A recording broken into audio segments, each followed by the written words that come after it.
is social media addictive? We're going to do a little social media addiction test tonight to see if you are addicted to social media. Dopamine is a neurotransmitter that is located in our brain, and it goes throughout our entire body.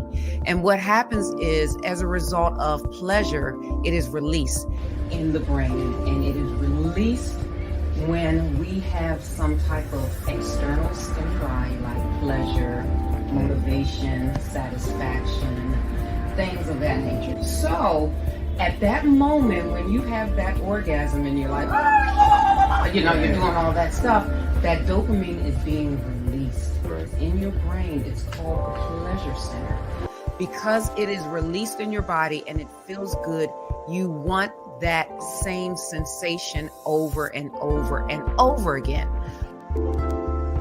How many of you all are on Facebook, Instagram, TikTok? How many of you all enjoy taking selfies of yourself? So the more likes you get, right, is a shot of that little dopamine escaping. Oh, this feels good. Oh, this is pleasurable. Oh, this is fantastic.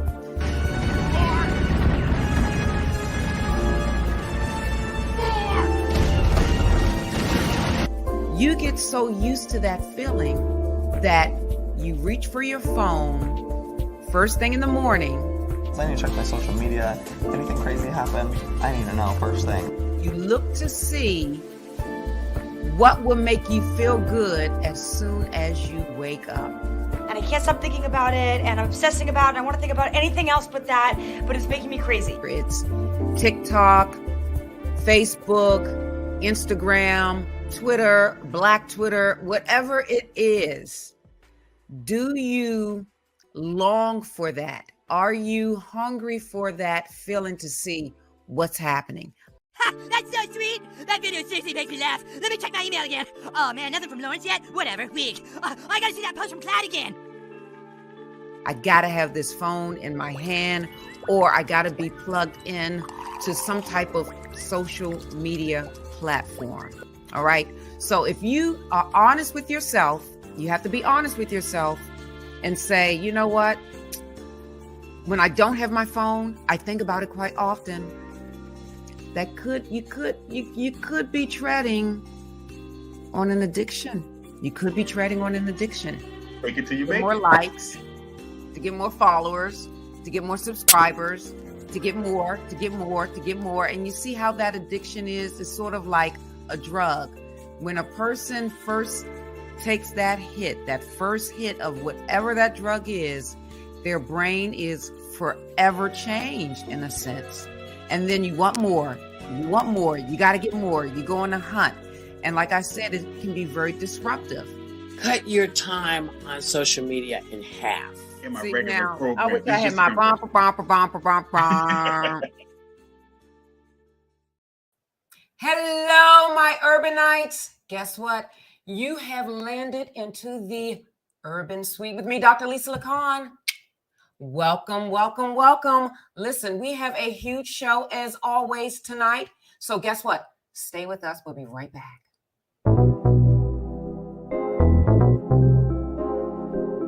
You are entering the Urban Suite with Dr. Lisa LaCon.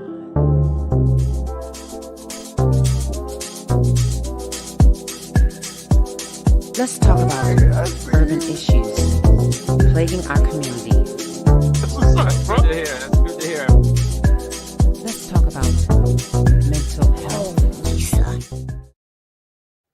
Yes, you have entered into the Urban Suite with me, Dr. Lisa LaCon, whether it's on Facebook, Spotify, iHeartRadio, YouTube, and guess what?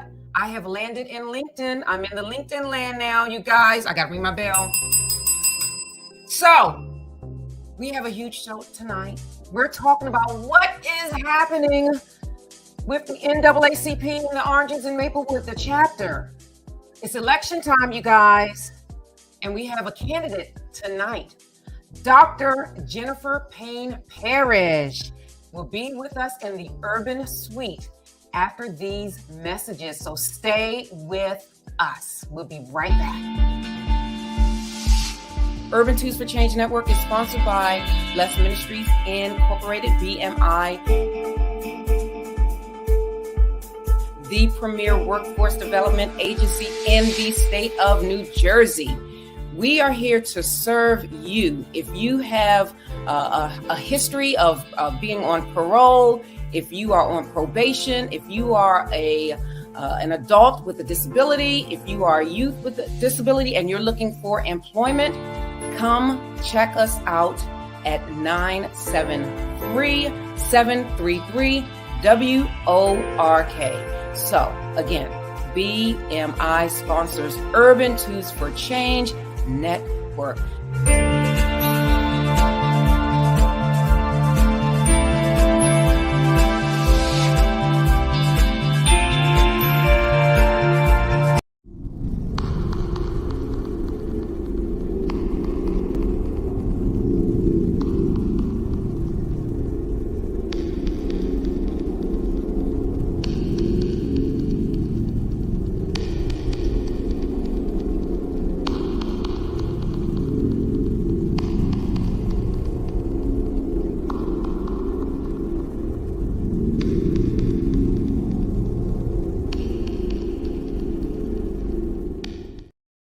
All right, we are back. And for those of you who are new to the Urban Suite, this is our missing person segment.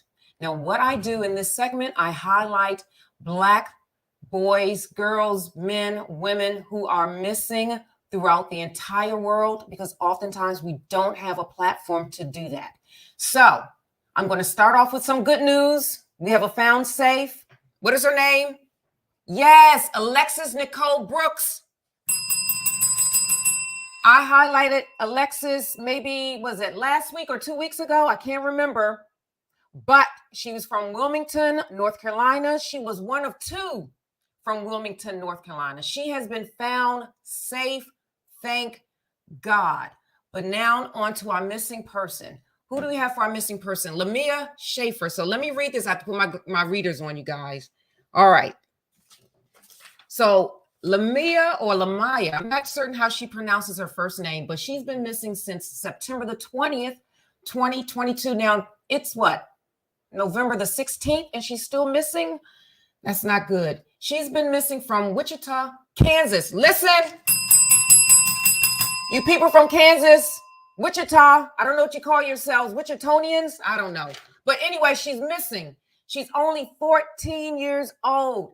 She's been missing since September the 20th. She's a female. She's Black, medium complexion. She's 5'4", 170 pounds. Her hair color is black. Her hair length is shoulder length. Her eye color is brown. So listen to this. Her location last seen. Lamia Schaefer was last seen around 9:30 a.m. on Tuesday, September the 20th, near Central and Ridge in Wichita, wearing a Jaws shirt with a shark on it, light blue sweats, and multicolored Crocs with gibbets charms on them. Now listen, I had no idea what gibbets were, the gibbets charms, but I understand what they are now. Those are those little decorative little things that you put in your Crocs. They have little, I can't explain it, but little, I don't know. But anyway, that's what she has. And they come in different little designs. They come in with mermaids and little things like that. And then this is the circumstances of her disappearance. Lamaya suffers a mental health issue, including bipolar depression and oppositional defiant disorder, ODD. Her mom said she also lives with a learning disability. So she has multiple disabilities. And remember, I said this, that oftentimes many of the ones that I have highlighted, the Black little boys and girls that go missing, many of them have disabilities. There's something, I don't know, there's something about that. So if anyone has any information, you can contact the Wichita Police Department, and their telephone number is area code 316-660-9456. I'm going to say that slower for my Spotify, iHeartRadio folks. That's area code 316-660-9456. or you can contact Black and Missing Foundation Incorporated. And their telephone number is 877-97-BAMFI. Let's bring Lamaya Schaefer home. All right, here we go. So I told you earlier that we're going to interview this phenomenal woman.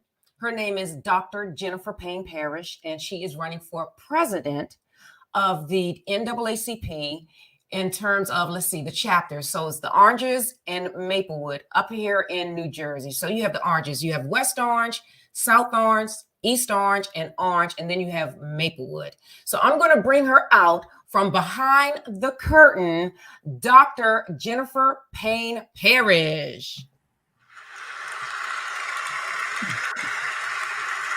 Hi. Welcome into the Urban Suite, Doctor. How are you? I'm great, and thank you. I'm so glad to join you tonight. And I have to say, thank you for using your platform. I saw the previous piece on missing children, and Lamaya is her name. Yes. Lamaya. So I pray that she comes home safely. But thank you for using your platform. Oh, thank you. So listen, tell my urbanites, that's my audience, the urbanites. Urbanites, y'all see Dr. Jennifer Payne Parrish, right? All right. So tell them a little bit about yourself.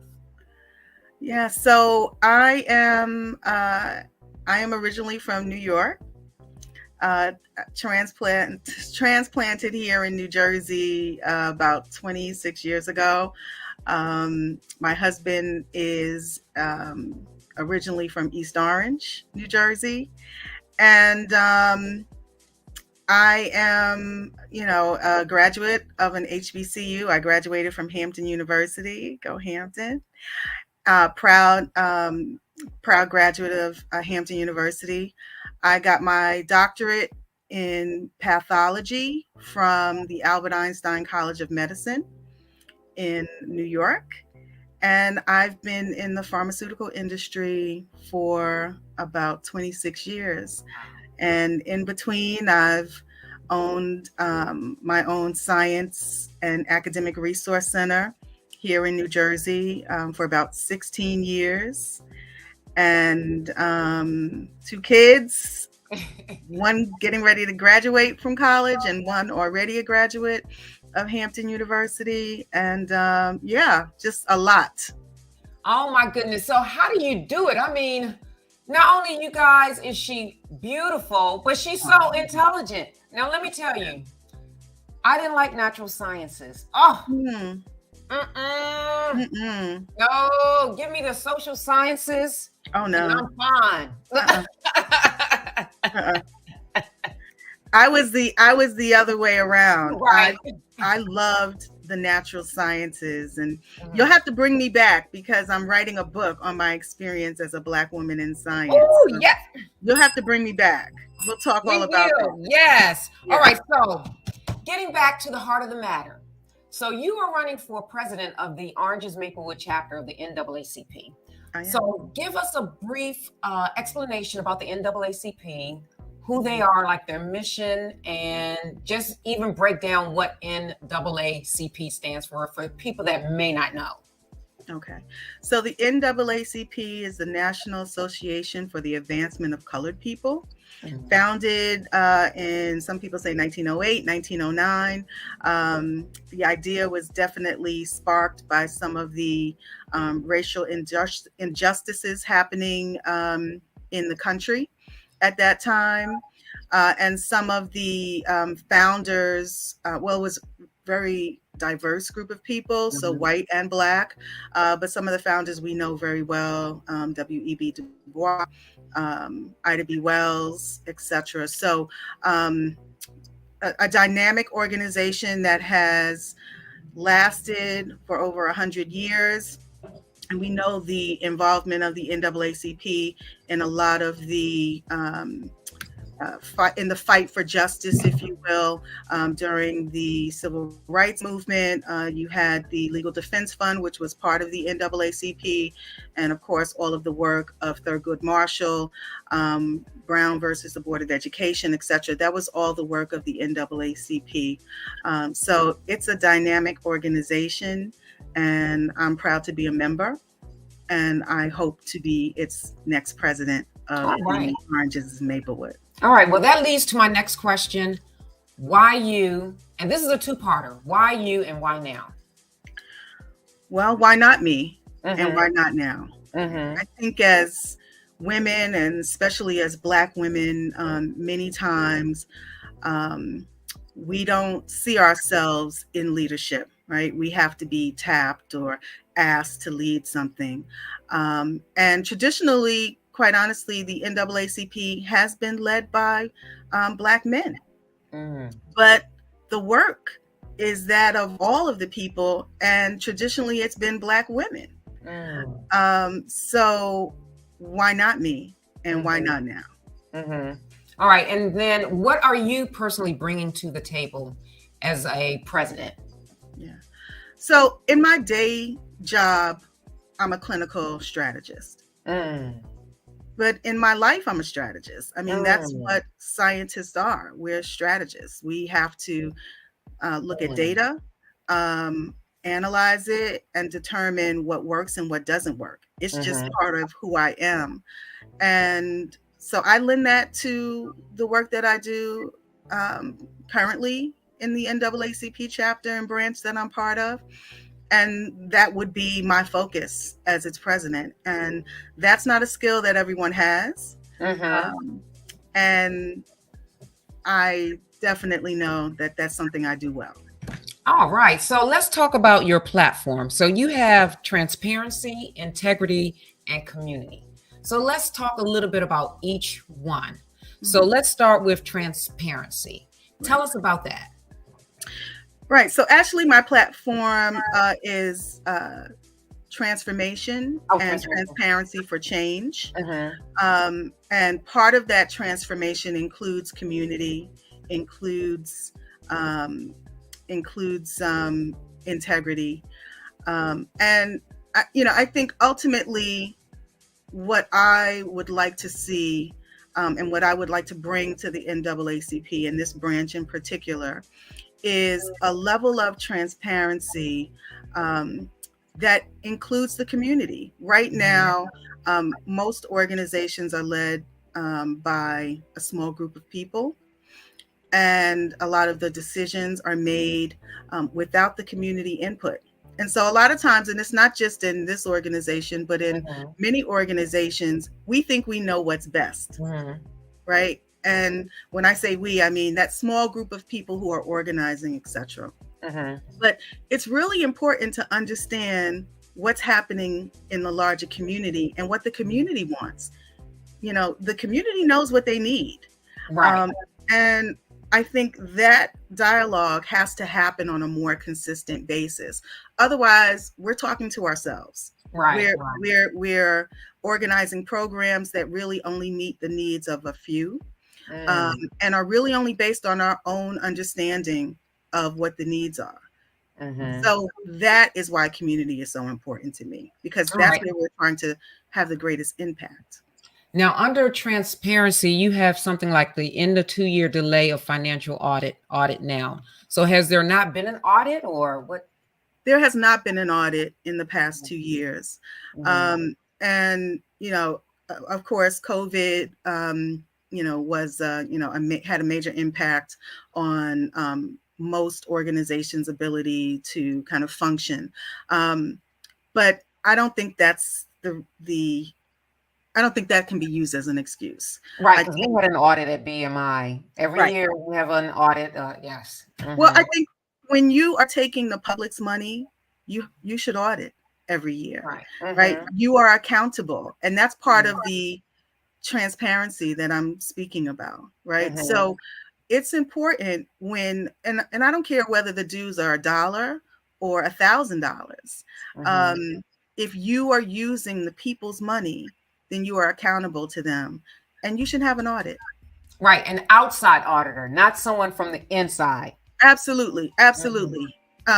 Unfortunately, there hasn't been either in our branch, but I definitely agree that an outside audit is, in most 501c3s, it's customary. Right. Yeah, absolutely. I mean, we're a Required. 501c3. It's required. We won't be able to operate our programs and our grants without receiving, funding from the state, the county. We have to perform this audit. It's very intense, but it's definitely needed. And it can be used also. This is the wonderful thing about an audit. It can be used also if you're looking to get funding from outside companies and agencies, because they look at this and they look at it as, this is something good. They're going to do well with the money that I gift them. So I'm all for an audit for sure. I definitely agree with that. And then for the integrity, I think everything goes hand in hand. Now, what is the ex-offender tracking for events? Well, I think given where we are right now with social media and the way we use social media, I can go on Facebook right now and I would get a whole bunch of ads because, Facebook is tracking my activity online. And so they know where I like to shop or what interest I have, etc. And we've all become pretty comfortable with that, or just, we're accepting of that. But I think when it comes to the NAACP and our branch in particular, we have had, for example, I am the criminal justice chair. And so I have had a number of programs where we are working with people who may want to have their records expunged, etc. And usually in those cases, sometimes people don't want to register online because they already have a record. They're trying to get it expunged. They don't want to be put in databases, etc. And for many reasons. And one of the things that I have really spoken out against, and I would like to see changed in our branch, is that everything has to be recorded, right? So that every time anyone attends any program, etc., that they have to register for that program. And I think it should be open, fine if you want to register, but I think for certain programs, it should be open to the public. And we don't necessarily have to use all of that information to track people. Because I think that we're doing ourselves a disservice, and actually we're doing the community a disservice because people just won't attend. Right. Absolutely. Now, I'm in the mental health field, and I think everything ties into one or two things: mental health and money. That's it. The book. So how do your services and the programs of the NAACP ultimately assist in the mental well-being of the community? Well, we do have different committees that focus on different aspects of whether it be Black life or, life of, people who consider themselves of color. So we do have different programs, and we do have a health committee. And that health committee is focused on all aspects of health as it relates to Brown and Black people. So it's of course mental health, but it's also physical health as well. And so we have a number of programs that operate, etc. And I think one of the things that we have gotten away from as a branch, and I'll speak only about the branch, right? Because many other branches operate differently, etc. And there's a national organization that operates differently. But if we follow the tradition of the NAACP, our initiatives are really to be focused around policy change and laws and practices which impact Black people negatively and Black and brown people negatively. So that's really where our focus should be. So when we talk about programs, we are really not a social service organization. We're a social justice organization. And you mentioned something key. You said about policy. I think policy is pretty much the foundation and the root of change. To be able to change those policies. Now, how's the lobbying with the this branch of the NAACP in the state of New Jersey? You know, that's a really great question, and I can't answer that with as much detail as probably the state president would be able to. But I do know that there is a strong there's strong representation on the state level. And I do know that, and we have a quite dynamic president of the state. Okay, good. And then in your capacity with the criminal justice on that committee, what exactly were you responsible or are you responsible for? Yeah, so we have focused over the past, I would say, since probably 2016, we have focused on certain areas in criminal justice, really around police engagement. And when I say police engagement, I mean police engagement with the community. It all started really with the report from Seton Hall Law School, which showed that there were disproportionately Black people were being stopped, Black drivers were being stopped at certain, if you will, cross points with other neighborhoods. Bloomfield was one of them. So as drivers were coming in from either East Orange or Newark into Bloomfield, they were being stopped. Disproportionately, those people were Black. And so that report in 2016 really sparked our not just interest, but the need to change the practice. And if there was a policy, because policy drives practice. And when there is policy that is in place and the practice stays the same, then you need to change the practice. And so it was our focus at that point to really start to address some of the issues around that practice. We didn't know if there was a policy or not. And, you know, most would be smart enough not to have a policy that said, right? But there definitely was the practice, right? And so we worked with different community organizations, etc. One, to start to have a dialogue with police departments in the area, and to monitor that type of activity. Also to talk about the practice and to make sure that they were aware that that was a practice that we did not support. And then finally, how to change the demographics on many police departments so that the police departments are a reflection of the communities that they serve. Right. And then as a result of that, what has transpired since then? You can look at a number of police departments within our area. You'll see that diversity has increased. There's also a now statewide initiative, and we actually started looking into this in 2016, 2017, which was around the civil service exam. Many, in order to get into the police force, you have to take this civil service exam and pass it.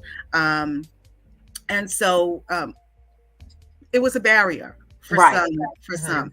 And so what we did was we started free or supplemented the tutoring of individuals who are interested in taking the civil service exam. Since 2016, we've had about 2 to 3 classes a year on civil service prep. And you'll see that across the state, many municipalities are starting to change the rules around the need for the civil service exam. So it's been really great. Huge. That's huge. So Patricia Price said, well said, Jen, if elected, you will make a difference. Good luck. And then Roberta Parish said, love this. Go, Jen. Yes, well, you know I know her. Just look at All the right. last name. So any final last words before tomorrow? Tomorrow's the day that you vote. Everyone votes that's a member of that branch.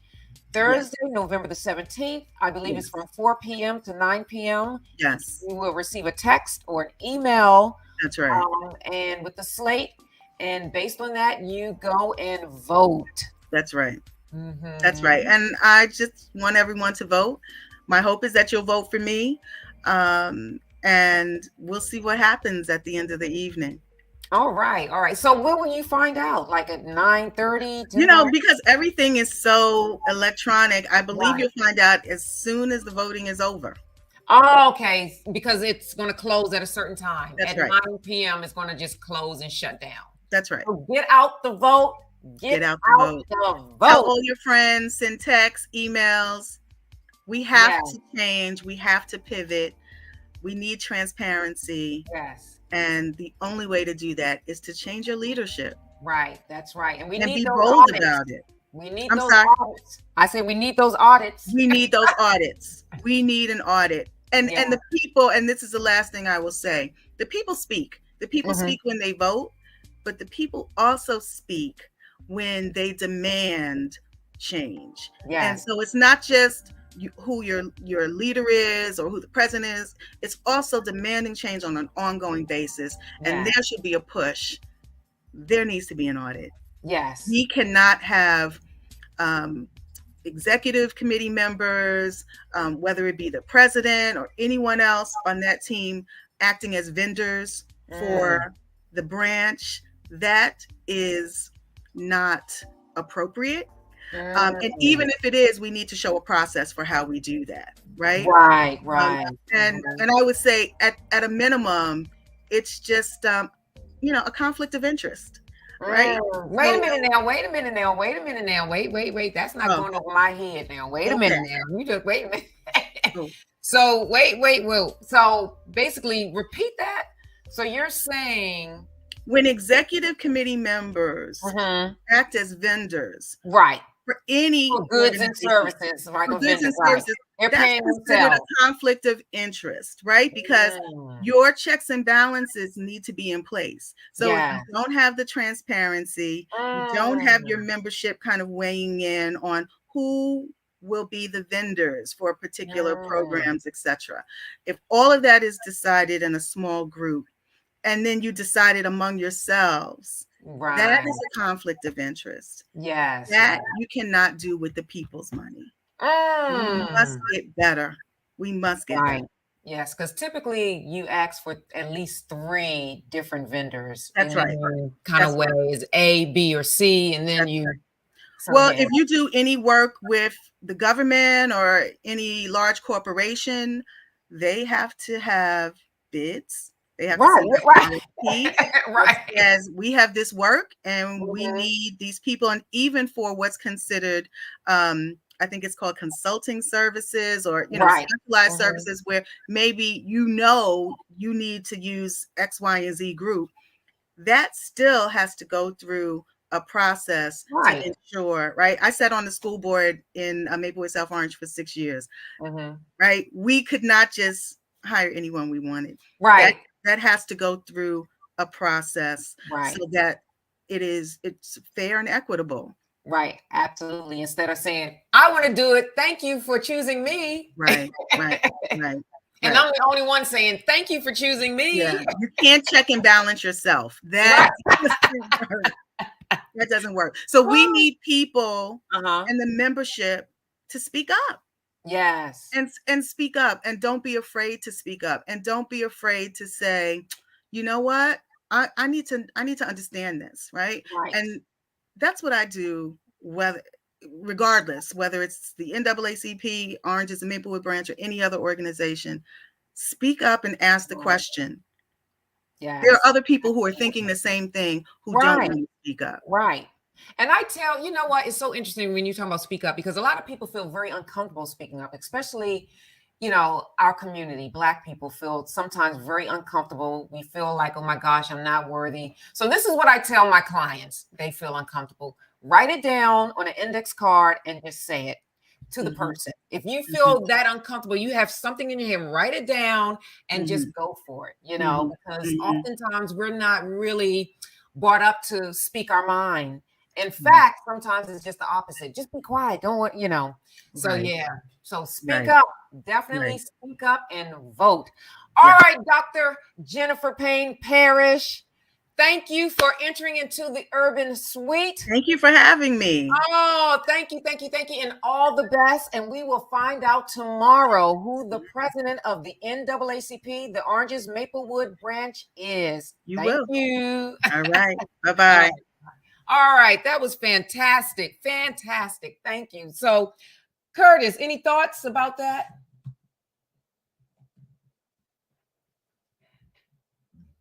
I think Curtis is. No, I'm here. I'm here. I just had to unmute my mic. But yeah, I think that was a great interview. That was really Yes. So what do you think about this audit? Yeah, I think it's they had COVID, the audit. No. We had COVID too, and we had our audit. Right. Yeah. And So I'm trying to make it so much easier. and to be perfectly honest, we have so many more moving parts. Right. And so look, I'm trying to give people excuses, but I know, but I'm trying to be nice. because the reason why we have to do an audit because we get contracts from the Department of Labor. That's the state. Right. We get it from the county. We get it, and also personal funding. So even if we get, when I write my grants, they want to see your latest audit because they want to know and ensure that, okay, if I award you this money, it's going to go toward what it is intended for. Right. So if you don't really have an audit, you're doing your chapter or your branch a huge disservice because you won't be able to go after additional funding on a larger scale to implement programs, to implement services, to really make a huge difference. Yeah. Well, I'm still excited about the fact that Dr. Parish offered herself as a science consultant for Urban Tools for Change Network. And she said, oh, yes, absolutely. And talk about science with us. So I think that'll be very interesting yes. as well. Absolutely. So, so it was very good. So my Urbanites, I want to thank you for entering into the Urban Suite with me, Dr. Lisa LaCon, every Tuesday, except for tonight. Tonight is Wednesday. Every Tuesday, 7 p.m. Eastern Standard Time. I'll be here next week in the Urban Suite, 7 p.m. Eastern Standard Time, YouTube, Facebook, LinkedIn, Spotify, iHeartRadio. So, as always, this is where you will do what? Laugh, learn, cry, and grow in the Urban Suite. With me, Dr. Lisa LaCon. Thank you. And Molly, take us away.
You are entering the Urban Suite with Dr. Lisa LaCon.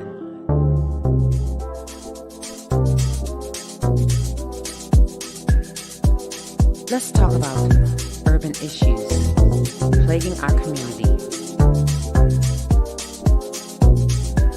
Let's talk about mental health.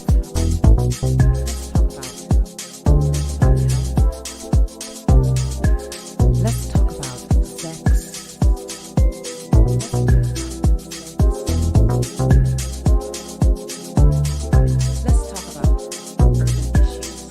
Let's talk about urban issues plaguing our community with Dr. Lisa LaCon.